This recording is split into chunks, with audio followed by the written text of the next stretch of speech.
किसान भरा जिहड़े अपने गौरमेंट के नाल मुखातब हाँ कि जिहड़ियां गौरमेंट दीयां नवीं पॉलिसियां दिन ब दिन नवीं पॉलिसियां बनदियां जा रही ने, उन्हां पॉलिसियां दे बाए साडे किसान तबाह बर्बाद हो रहे हैं जी भाईजान। जिवें कि असीं हुण अपनी गल दे उत्ते हुंदे आ, जिवें हुण साडी गौरमेंट ने अजकल ऐलान किया होया जी कि असीं 6 अरब का बारदाना दे रहे हैं किसानां दे वास्ते कि किसान साडे जिहड़े ने अपनी गंदम लिया के साडे सेंटरां ते देण, असीं 72 घंटिਆਂ ਦੇ ਵਿੱਚ पैसे देंगे।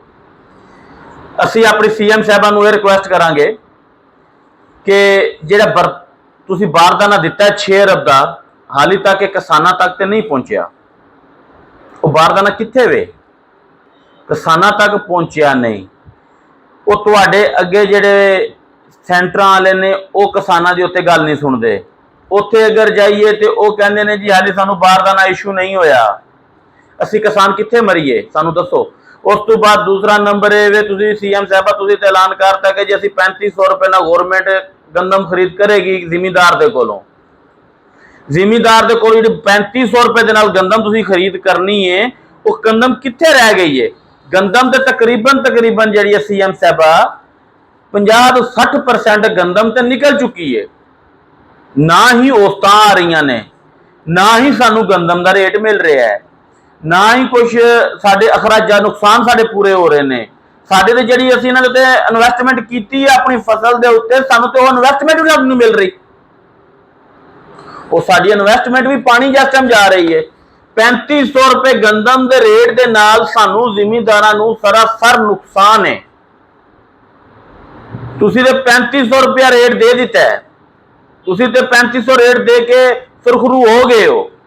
तुसीं ये सोचिया कि जिहड़ा 3500 रुपए दे नाल जिमीदार का खर्चा जिहड़ा होया वो पूरा होएगा? नहीं, बिल्कुल नहीं। खर्चा भी पूरा साडा हुंदा जिमीदार का।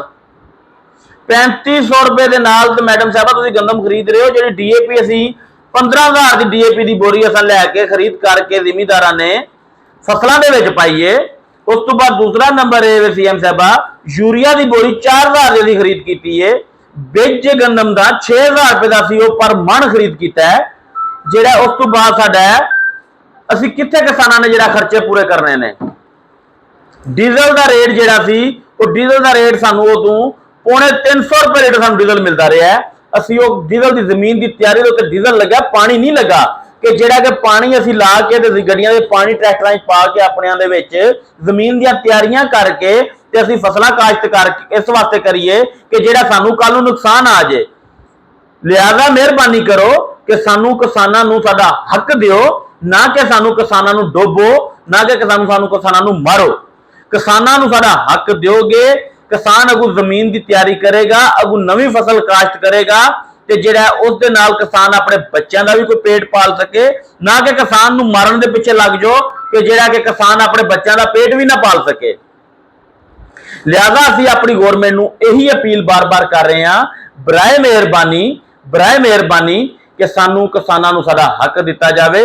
तुहाडे कोल ते वड्डा ऑप्शन यही है ना साडी गौरमेंट दे कोल कि असीं जिहड़ी गंदम बाहरों इंपोर्ट कर लांगे, जां असीं जिहड़ियां होर चीज़ां ने बाहर जिहड़ियां जिमीदार दे कोलों असीं इत्थों लैने आ, असीं बाहरों इंपोर्ट कर लांगे। वो तुसीं महंगियां चीज़ां जो तुसीं इंपोर्ट कर रहे हो, महंगी चीज़ लैके इंपोर्ट अपनी कर रहे हो, उही तुसीं अगर सानू किसानां नूं उही रेट सानू किसानां नूं दिओ ते असीं किसान दिल जान नाल होर दिन रात एक करके मेहनत करिए कि जिहड़ा असां अपने मुल्क के वास्ते तरक्की के बाइस बणीए। ना कि तुसीं सानू तो बाहरों गंदम मंगवा के अपने पाकिस्तान दे विच मंगवा के किसानां नूं बिल्कुल मारी जा रहे हो। किसान ते अगे ही पिस चुकिया है, किसान ते अगे तबाह बर्बाद हो चुकिया है, ना कि तुसीं सानू किसानां नूं होर बर्बाद करो। लिहाजा असीं अपनी गौरमेंट नूं अपील करांगे, बराए मेहरबानी सानू किसानां नूं साडा हक दिओ। जिहड़ा असीं अपने किसान अपने हक दे उत्ते ते चलीए, असीं अपना हक ते लै सकीए कि साडा अपना हक लैण दा भी साडा नहीं है कि असीं अपना किसान अपने हक वास्ते भी असीं बोल सकीए, या असीं अपने किसान अपने हक भी तुहाडे कोलों मंग सकीए। इन्नी फरोनीयत नहीं होनी चाहिए जिन्नी कि साडे मुल्क विच हो चुकी है।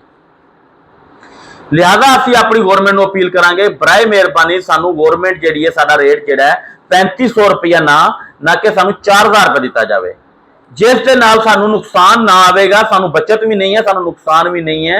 जिहड़ा साडा 4000 दे नाल सानू लेवल बराबर च हुंदा है। बराए मेहरबानी सानू तुसीं 4000 रुपया गंदम का रेट किया जाए ਉਸ ਤੋਂ ਬਾਅਦ दूसरा नंबर ਇਹ ਵੇ ਕਿ ਜਿਹੜਾ ਇਹ ਪਾਲਿਸੀਆਂ ਜਿਹੜੀਆਂ ਨੇ ਆਪਣੀਆਂ ਖਤਮ ਕੀਤੀਆਂ ਜਾਣ ਕਿ ਗਵਰਨमेंट ਜਿਹੜੀ ਹੈ ਜੀ ਗੰਦਮ ਖਰੀਦ ਰਹੀ ਹੈ। ਗੰਦਮ ਗਵਰਨमेंट ਨੇ ਉਸ ਟਾਈਮ ਖਰੀਦਣੀ ਜਿਸ ਟਾਈਮ ਸਾਡੀ ਗਵਰਨमेंट ਸਾਡੇ ਕੋਲ ਗੰਦਮ ਹੀ ਖਤਮ ਹੋ ਚੁੱਕੀ ਹੋਣੀ ਹੈ ਸਾਡੀ ਜ਼ਿਮੀਂਦਾਰਾਂ ਦੇ ਕੋਲ।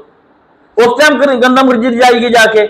ਜਿਹੜੇ ਜ਼ਿਮੀਂਦਾਰ ਨੇ ਥੋੜੀ ਬਹੁਤੀ ਗੰਦਮ ਰੱਖੀ ਹੋਏਗੀ ਉਹ ਆਪਣੇ ਘਰ ਵਾਸਤੇ ਰੱਖੀ ਹੋਏਗੀ।